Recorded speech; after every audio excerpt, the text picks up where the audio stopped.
আমার আজকের রেসিপিতে থাকছে চিকেন ফ্রাই। আজকের চিকেন ফ্রাইটা আমি বাসায় তৈরি করব। ঘরে থাকা উপকরণ দিয়ে চাইলে আপনিও এভাবে দোকানের মতো চিকেন ফ্রাই তৈরি করতে পারেন। একেবারে সামান্য কিছু উপকরণ হলেও খেতে কিন্তু দোকানের মতোই হবে, অনেক অনেক মজার হয়েছিল। চলুন মূল রেসিপিতে। প্রথমে এখানে আমি ব্রয়লার মুরগি নিয়েছি। আপনারা আপনাদের পছন্দ অনুযায়ী মাংসগুলো নেবেন, আর আমি এখানে চামড়া সহকারেই নিয়েছি। যে কোনো রেস্টুরেন্টে এই চিকেন ফ্রাইটা খেতে গেলে দেখবেন চামড়া সহকারেই ভাজি করে থাকে। আমি মাংসতে দিয়ে দিলাম স্বাদ মতো লবণ, আর দিয়েছি গোলমরিচের গুঁড়া, আদা বাটা, রসুন বাটা আর শুকনো মরিচের গুঁড়া। লবণের পরিমাণটা একটু বুঝে দিবেন। আমি এখানে সয়া সস দিব, সয়া সসে কিন্তু লবণের পরিমাণটা বেশি থাকে। এরপরে দিয়েছি গরম মশলার গুঁড়া। এই তো এখন দিয়ে দিলাম সয়া সস। যারা গরম মশলাটা খেতে না চান তারা কিন্তু এখানে জিরার গুঁড়া, ধনিয়া গুঁড়া দিতে পারেন। এখন এই সব কিছু আমি ভালোভাবে মিশিয়ে নিব। আর একটা জিনিস খেয়াল রাখবেন, প্রত্যেকটা মাংসতে যেন এই মশলাটা ভালোভাবে মিশে যায়। আমি একটু সময় নিয়ে মাখিয়ে নিয়েছি। এখন রেস্টে রেখে দিব আমি 1 ঘন্টার জন্য। 1 ঘন্টা পরে ফিরে আসলাম, ঢাকনা তুলে নিয়েছি। মশলাগুলো এখন মাংসের মধ্যে ঢুকে গেছে। এবার এখানে আমি 2 কাপ নিয়ে নিব ময়দা। অবশ্যই ময়দাটা নেবেন, আটায় কিন্তু ভালো রেজাল্ট পাবেন না আর খেতেও ভালো লাগবে না। এই তো 2 কাপ ময়দা নিয়েছি আমি। এখন এখানে 1 চামচের মতো দিয়ে দিলাম গোলমরিচের গুঁড়া, স্বাদ মতো একটু লবণ দিয়ে দিব, আর এখানে দিয়ে দিব মরিচের গুঁড়া।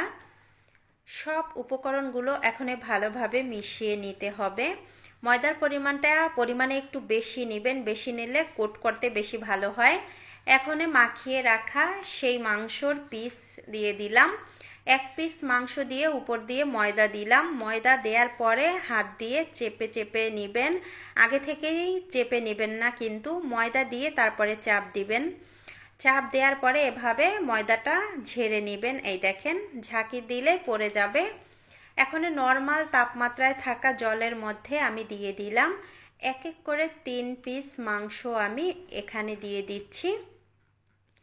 দিয়ে এখন প্রথমে যে মাংসটা আমি দিয়েছিলাম সেই মাংস পিস উঠিয়ে নিচ্ছি। আর এখানে 1 মিনিটের মতো রাখবেন, এর বেশি রাখতে যাবেন না।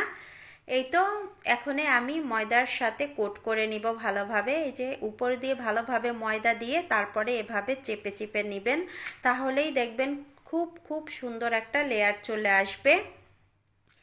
এই তো আমি মিশিয়ে নিয়েছি, দেখেন। এই দেখেন লেয়ারগুলো কত সুন্দর হয়েছে। এখন আবারও জলের মধ্যে ভিজিয়ে তারপরে এই ময়দার মধ্যে আবারও আমি কোট করে নিব। সেটা আর আমি আপনাদের দেখাচ্ছি না। আমি এভাবে কোট করে নিয়ে চলে যাব চুলায়। চলে আসলাম গরম তেলের মধ্যে। এই তো আমি লেগ পিস দিয়ে দিলাম, এক এক করে 2 পিস দিয়ে দিলাম, বাকি পিসও দিয়ে দিলাম। একসঙ্গে আমি 3 পিস মাংস ভাজি করে নিব। আর গ্যাসের ফ্লেমটা একেবারে লো টু মিডিয়ামে রেখে ভাজি করবেন। যদি বেশিতে দিয়ে ভাজি করেন তাহলে উপর দিয়ে কালার চলে আসবে আর ভিতর দিয়ে কিন্তু মাংসটা কাঁচা থেকে যাবে। তাই সময় নিয়ে ভাজি করবেন, তাড়াহুড়ো করতে যাবেন না। এই তো চিকেন ফ্রাই আমার ভাজি হয়ে গেছে। এখন আমি তেল ছেঁকে নামিয়ে নিব এক এক করে, আর বাকিগুলোও ভাজি করে নিব।